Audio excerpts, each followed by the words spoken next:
हैं कि आपके काल सर्प योग मंगल दोष, ये क्या वाकई में ये चीज़ें होती है, फिर दिखावा होता है कि ये बोलने के लिए? देखो मैं आपको एक और बात बताऊँ, मेरे पास ऐसे बहुत सारे लोग होते हैं इनकी कुंडली में त्वाल सर्प दोष नहीं होता, फिर भी वो बता देते हैं ये होता है कि एक बार आप ये भी बता दो लोगों को कि कई लोगों को पता भी नहीं होता क्या है। देखो त्वाल सर्प दोष जिसे कहते हैं, पहले मैं समझा देता हूँ। अभी बहुत इंपॉर्टेंट चीज़ ध्यान रखना, त्वाल सर्प दोष सिर्फ इतना सा होता है कि राहु और केतु के एक साइड में सारे ग्रह आ जाए, मतलब सारे के सारे, मतलब 7 ग्रह, राहु केतु मिलाते 9 प्लेनेट होता है, वो 7 ग्रह एक साइड आ जाए, मतलब 1 से 7 के बीच में आ जाए, मतलब एक तरफ हो जाए, समझ रहे हो, जैसे दीवार होता है उस दीवार की तरफ चले गए, है ना, मतलब वो साइड में आ जाएंगे तो आपकी कुंडली में त्वाल सर्प दोष हो जाए। लेकिन बहुत सारे पंडित ये झूठ बोल देते हैं कि त्वाल सर्प दोष है और पूजा वूजा करा लेते हैं, बहुत बड़ा पाप है। और मैं उन सारे पंडितों को ये भी बोलूँगा, इससे पैसे हासिल करते कोई फायदा नहीं है, ये सारे पैसे बीमारियों में चले जाते हैं।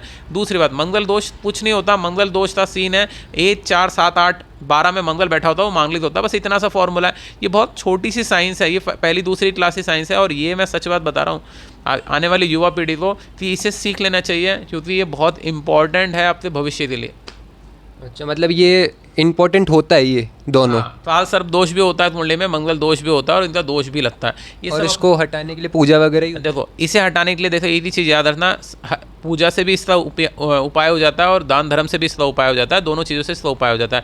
लेकिन याद रखना, बिना मार्गदर्शन के स्वयं किसी भी चीज़ का डिसीजन लेना वो गलत है ना। और अगर त्वाल सर्प दोष है और अपन टेंशन ले रहे हैं हमारी कुंडली में त्वाल सर्प दोष है, हमारे से कुछ नहीं होगा, तो गलत है। मैं एक और चीज़ बताता हूँ, सचिन तेंदुलकर की कुंडली में भी त्वाल सर्प दोष है, लेकिन वो भी आज राजा है, ये सीन है। अच्छा। तो ऐसा कुछ नहीं होता, त्वाल सर्प दोष भी अच्छे होते हैं, उसका भी पॉजिटिव असर होता है, वो मैं आपको बताऊँगा, अगर आप कभी मुझसे परामर्श लेंगे तो बता दूँगा जरूर। आपके हिसाब से एक ग्रह ऐसा कौन सा है जो आपकी ज़िंदगी बदल सकता है, किसी की भी लाइफ में बहुत इंपॉर्टेंट रोल प्ले कर सकता है, कोई एक ग्रह? उसका नाम है राहुदेव। सिर्फ राहुदेव अगर आपने पटा लिए ना, राहुदेव, तो इस पूरी दुनिया में ना राहुदेव के अलावा किसी का राज नहीं चल रहा। अगर आपको सिर्फ साल भर में करोड़पति बनना है, साल भर में अरबपति बनना है, तो उसका नाम है सिर्फ राहुदेव। विराट कोहली हो गया, MS धोनी हो गया, जितने पॉलिटिशियन हो गए, इन सब की कुंडली में राहु उच्च का होता है। और कैसे पटाएं उसे? हाँ, राहुदेव का जो सीन है वो सिर्फ एक ही वजह से खुश होते हैं, एक ही वजह से प्रसन्न होते हैं, आपको सिर्फ पवित्रता का जीवन जीना है। अगर आप पवित्रता का जीवन जियोगे बढ़िया तरीके से, और कोई भी गलत चीज़ आपकी आंखों के सामने नहीं आई और आप बिल्कुल पवित्र अपने पत्नी के प्रति डेडिकेशन वाले और पवित्रता के साथ रहोगे, तो आपके राहु भगवान आपसे आसानी से प्रसन्न हो जाएंगे। कोई बड़ा रोल है ही नहीं, और सिर्फ अपने मन पर विजय प्राप्त करने से राहु भगवान खुश होते हैं, तो राहु भगवान को पटा दे रहा था। और कोई ऐसा ग्रह जो आपकी ज़िंदगी बर्बाद कर सकता है, बिगाड़ सकता है, उसको कैसे ध्यान में रखें? वो भी सिर्फ राहु देव ही हैं।